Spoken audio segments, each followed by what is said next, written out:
पुण्यामध्ये आज जमलेल्या सर्वांना जिंदाबाद।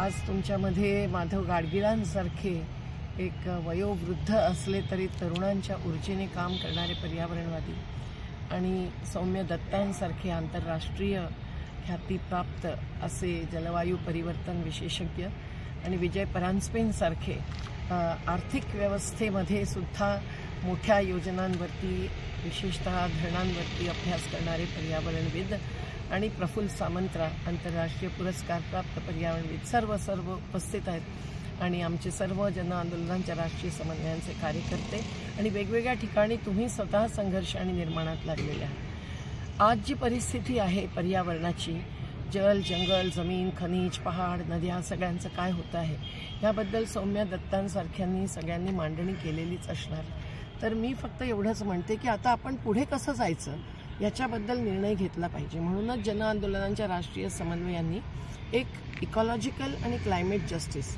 म्हणजे पर्यावरणीय आणि जलवायू संबंधीचा न्याय हा कसा आपण मिळवणार याचा विचार करण्यासाठी आणि याचं आयोजन करण्यासाठी म्हणून हा मंच स्थापन केलेला आहे। आपण सर्वांनी याचा भाग व्हावा अशी आमची इच्छा आहे। आज जर पर्यावरणाच्या नावाने खरोखर वस्तूकरण होतंय, कंपनीकरण होतंय, तर जे काही प्रोजेक्ट्स होत आहेत त्याला विरोध करणं, त्याच्यावर प्रश्न उठवणं, यासाठी सूचना का अधिकार म्हणजे माहितीच्या अधिकाराचा उपयोग करणं, पण त्याचबरोबर जनसंघटन आणि जनशक्ती बनवणं हे आपलं कार्य आहे। आपल्याला अर्बन नक्षल म्हणतील, राष्ट्रद्रोही म्हणतील, देशद्रोही म्हणतील, विकासविरोधी म्हणतील, तरी न घाबरता आपण पुढे गेलं पाहिजे। आता उदाहरणार्थ मोठ्या मोठ्या धरणांना आता अमेरिकेने सुद्धा नाही म्हटलेलं आहे। युरोपच्या देशांनी सुद्धा 4000हून अधिक धरणं निरस्त केलेली आहेत। अशा परिस्थितीत आपण अजूनही तोच टेनेसी व्हॅलीचा मार्ग अवलंबतोय हे आपल्याला मंजूर होता कामा नये। जलनियोजन हे आपल्याला पूर्णतः विकेंद्रित केलं पाहिजे, परंतु जलनियोजन हे केवळ छोट्या छोट्या झऱ्यांवरती नाही होऊ शकत। आज नद्यांचं सुद्धा काय होतं आहे आपल्याला विचार करायचा आहे। म्हणून रिव्हर फ्रंट सारखे जे प्रोजेक्ट्स नद्यांवरती आक्रमण करतात, अतिक्रमण करतात आणि अगदी म्हणजे फ्लड लाईन्स ज्याला आपण म्हणतो, पुराची रेषा, पूररेषा ती सुद्धा मानत नाहीत। त्याच्यामध्ये सुद्धा बिल्डिंग्स बांधल्या जातात बडोद्यासारख्या विश्वामित्रीच्या नदीवरती, केरळमधल्या नद्यांवरती, ते पण आपण नाकारलं पाहिजे, त्याच्यावरती प्रश्न उठवले पाहिजेत। जेव्हा ते ध्वस्त होतं तेव्हाच तो मुद्दा बनतो, असं होता कामा नये। आणि म्हणून पुणे रिव्हर रिवायवल सारख्या ग्रुपला सुद्धा आपण सर्वांनी साथ दिली पाहिजे। नद्या केवळ आक्रमण भोगत नाहीयेत तर प्रदूषण भोगत आहेत आणि त्या प्रदूषणाची कारणं औद्योगिकरण आहे। औद्योगिकरणामध्ये प्रत्येक उद्योगाने झिरो डिस्चार्जच केला पाहिजे असं प्रदूषण नियंत्रण मंडळ म्हणतं, पण ते पोल्युशन कंट्रोलच्या ऐवजी पॉलिटिकल कंट्रोल बोर्ड बनलेलं आहे। त्यामुळे तिथे सुद्धा आपण आपल्या आपल्या ठिकाणच्या नदीच्या पाण्याची जांच करून नर्मदासारखं पाणी सुद्धा पिण्यालायक नाही आहे असे रिपोर्ट्स आपण मिळवले तरच आपल्याला त्याची गंभीरता कळते। आणि मग अगदी परिक्रमावासींसारख्यांना सुद्धा आपण कसं प्रबोधित करावं, पर्चे वाटावे का, काय करावं, त्यांच्याशी संवाद करावा का, हे सुद्धा आपल्याला ठरवावं लागतं। आपल्याला हेही पाहायला पाहिजे की जलपरिवहन नद्यांमधून चालणं, मोठे मोठे क्रूज हे सुद्धा एक मोठा आघात आहे आणि अवैध रेतखाणी नदींच्या किनारे ज्या बनतात ज्याच्याबद्दल खूप काही कायदे आहेत, सुप्रीम कोर्टाचे निकाल आहेत, नॅशनल ग्रीन ट्रायब्युनलचं आहे, परंतु त्याचं सुद्धा पालन होत नाही। आपल्याला शासन अधिकाऱ्यांच्या पुढे उभं राहून याबद्दल मुद्दा उठवायलाच पाहिजे। अगदी माफिया हत्या करतात, हिंसक हे करतात, पण आपण अहिंसक सत्याग्रही मार्गाने पुढे गेलं पाहिजे। आपल्याला माहिती आहे की जो जलवायू परिवर्तन झालेलं आहे ते आता मिटवायचं असेल तर आपल्याला विकासाची अवधारणा बदलली पाहिजे आणि त्यासाठी प्रत्येक क्षेत्रामध्ये जी टेक्नॉलॉजिकल चॉईस आहे तो आपण योग्य केला पाहिजे। आणि म्हणून एक विकेंद्रित विकास नियोजन ही एक बाब आहे, पण त्याचबरोबर आता ऊर्जेचे स्रोत सुद्धा केवळ रिन्युएबल टेक्नॉलॉजी झाली म्हणजे सगळं झालं असं पण नाही होऊ शकत, कारण आता सोलार असो की विंड पॉवर असो त्यासाठी सुद्धा जी इक्विपमेंट्स तयार होतात त्यामध्ये सुद्धा खूप खनिज संपदा लागते। तेव्हा बेसिकली आपल्याला energy intensive lifestyle, energy intensive औद्योगिकरण, वॉटर इंटेन्सिव्ह ॲग्रिकल्चर, शेती या सगळ्यामध्ये बदल घडवून आणला पाहिजे।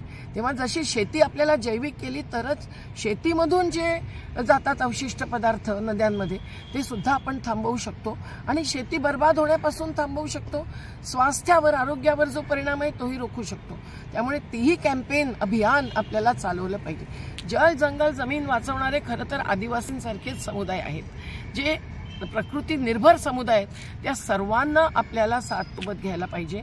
आणि म्हणून शेतमजदूर सुद्धा शेतकरीच आहेत, ते कष्टकरी आहेत, आदिवासी वनोपजवर जगतात, ते जंगल रक्षक आहेत. हे सगळं समजून घेऊन अगदी पशुपालक मच्छीमारांपर्यंत सर्वांच्या बरोबरीने आपल्याला आता पर्यावरणीय इकाई युनिट आखणं आणि त्यासाठी जनतांत्रिक इकाई एकक म्हणजे ग्रामसभा आणि अगदी शहरातली वस्ती सभा सुद्धा, ज्यांच्या घराच्या खालची जमीन सुद्धा खिसकावून घेणं आज चाललेलं आहे. आणि त्यासाठी मग मोठमोठे टाउनशिप्स बेंगलोरमध्ये होते, तसंच मुंबईत नालासोपारामध्ये मोठमोठ्या बिल्डिंग्स ध्वस्त होतात, कोळ्यांचे कोळीवाडे ध्वस्त करून अडाणींना जमिनी दिल्या जातात. हे सगळं जे हस्तांतरण चाललेलं आहे ते निजीकरण, वैश्वीकरण, कंपनीकरण या दिशेने चाललेलं आहे. म्हणून आपल्याला पूर्ण अर्थव्यवस्थेवरती सवाल उठवला पाहिजे. इम्पोर्ट एक्सपोर्ट आणि कर्जदार देशाला बनवून जी अर्थव्यवस्था ट्रिलियन्स ऑफ डॉलर्सची म्हटली जाते ती अर्थव्यवस्था आपल्याला मंजूर नाही. आपल्याला खरोखर समता, सादगी, स्वावलंबन ह्या तत्वांवर चाललेली अर्थव्यवस्था मंजूर आहे. आणि म्हणून संविधानामधला समाजवाद शब्द अजून हटला नाही. नशीब की सुप्रीम कोर्टाने निर्णय दिला की समाजवाद आणि धर्मनिरपेक्षता हे शब्द नाही, ते मूल्य आहेत आणि ते संविधानामधून काढून टाकणं शक्य नाही. जरी 1976 मध्ये हे दोन्ही मूल्य आली तरी सुद्धा आपल्याला हे समजलं पाहिजे की आता ह्या मूल्यांचा आपण आधार घेऊन आपण लढलं पाहिजे. आणि समाजवाद म्हणजे गैरबराबरीचा विरोध, तेव्हा हा गैरबराबरी जी आहे त्याच्यामध्ये टॅक्स प्रणाली बदलण्यासाठी सुद्धा आपल्याला लढावं लागेल. आपल्याला त्यातूनच सरकारी खजिना भरायचा आहे. विदेशीमधून किती फंड येतोय क्लायमेट चेंजच्या विरुद्ध, क्लायमेट जस्टिससाठी, हा त्या प्रत्येक सुनावणीचा रिपोर्ट हा जनजनापर्यंत पोहोचला पाहिजे, त्यातून प्रबोधन होईल.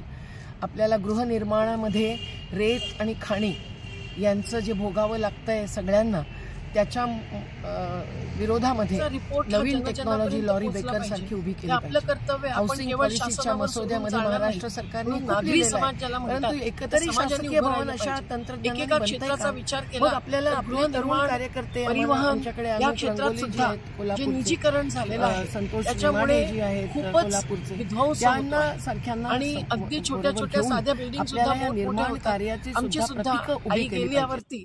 सगळ्यांनी निर्णय घेतला मोठी बिल्डिंग करण्याचा. मी शर्मिंदा आहे कारण अनेक जण आजही बेघर आहेत. अशा परिस्थितीमध्ये ही गैरबराबरीचं तर प्रतीक आहेच, पण विध्वंस खनिज संपदेवरती मणिपूरमध्ये सुद्धा जी हिंसा झाली ती त्याचवरती झालेली आहे. हे सगळं समजून आपल्याला खरोखर वैकल्पिक तंत्रज्ञानाचाच पाठपुरावा करण्यासाठी त्याची प्रतीकं उभी केली पाहिजेत.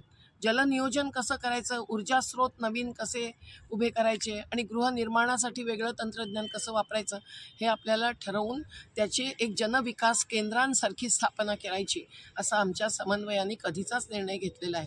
तेव्हा ज्या कुठल्या संस्था आज भंगार पडल्या असतील, नुसतं त्यांचं इन्फ्रास्ट्रक्चर वापरलं जात नसेल, तिथे सुद्धा अशी केंद्र आपण उभी करू शकतो.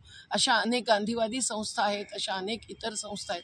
तर मला वाटतं या सगळ्याचाही विचार करून आपल्याला पुढे गेलं पाहिजे आणि यासाठी तरुणांना पुढे आणणं, महिलांना पुढे आणणं हे सर्वात आवश्यक आहे.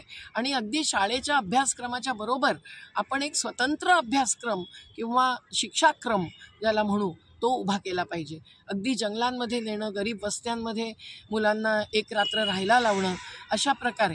नाहीतर मग जाती आणि धर्म या अस्मितेच्या मुद्द्यांवरतीच जे युवक चालवतायत, त्यांना चालवायला भाग पाडतायत, तेच सगळं पुढे जाईल. तर आपण त्या मार्गावरून त्यांना अस्तित्वाच्या मुद्द्यांवरती आणण्यासाठी म्हणून हे पर्यावरणाचं ज्ञान आवश्यक आहे. आणि म्हणून वैश्विक आधाराने आपण हे जलवायू परिवर्तन थांबवू असं पाहता कामा नये. कारण पॅरिसमध्ये, ग्लासगोमध्ये जिथे जिथे कन्व्हेन्शन्स होतात, जिथे जिथे समिट्स होतात, जिथे जिथे आश्वासनं देतात आपल्या देशातले राजकीय नेते जाऊन, परंतु आल्याबरोबर ते खनिज संपदासुद्धा अगदी मोठमोठ्या प्रायव्हेट कंपन्यांना देतात. असं सगळं घडतं आहे. आणि म्हणून आपण कानूनी लढाई सोडायची नाही, पण आपण संविधानाचा आधार घेऊन मैदानी लढाईसुद्धा सतत केली पाहिजे. आणि जीवन प्रणालीच एकूण बदलते आहे. कन्झ्युमेरिझम, करिअरिझम हेच पुढच्या पिढीसाठी आपण जर देत राहिलो तर मग आपल्याला कधीच हे थांबवता येणार नाही. जे विनाशकारी आहे, विस्थापनकारी आहे, विषमताकारी आहे अशा विकासाचं एकूण पुढे जाणं आणि इतर जीवनसुद्धा ध्वस्त करणं, ज्याची चेतावणी 1500 वैज्ञानिकांनी दिलेली आहे. त्यामुळे जेम्स हुसेन सारख्यांना आपल्याला आठवण घ्यायला पाहिजे आणि सौम्य दत्त आणि माधव गाडगीळ आणि सर्वांनाच सोबत घेऊन आपल्याला पुढे जायला पाहिजे. तुम्ही याच्याबद्दल निर्णय घ्याल आणि अगदी महाराष्ट्रामध्ये वेगवेगळ्या विभागामध्ये अशा प्रकारचे एक समूह, त्याला आपण कोर ग्रुप म्हणू, असे जर तयार झाले तर आपण खूप काही करू शकतो. आणि आज जिथे संघर्ष चालला आहे तिथे आपण पोहोचणं हे सर्वाधिक महत्त्वाचं आहे. नदीसारख्या मुद्द्यावरती संरक्षण पुनर्जीवन विधेयक आमचं तयार आहे. तर लोकसभा विधानसभेमध्ये सुद्धा जितका काही अवकाश आज उपलब्ध आहे त्याचासुद्धा उपयोग करण्यासाठी जनप्रतिनिधींशी सतत संवाद करणं, त्यांच्याकडून अपेक्षा व्यक्त करणं. ग्रीन मॅनिफेस्टो जाहीर केलेला आहे यशसारख्या एका तरुणाने, एक ग्रुप सोबत घेऊन आमच्या सगळ्या सूचना घेऊन, परंतु आपल्याला त्याच्याही पुढे जावं लागेल की त्यांनी जे जे त्यांच्या घोषणापत्रात म्हटलेलं आहे ते त्यांना अंमल करायला भाग पाडावं लागेल. अशा सगळ्या प्रकारेच आपण जनतंत्र, संविधान, संसाधन आणि समाजाची एकजुटतासुद्धा वाचवू शकू असा मला विश्वास आहे. जिंदाबाद. धन्यवाद.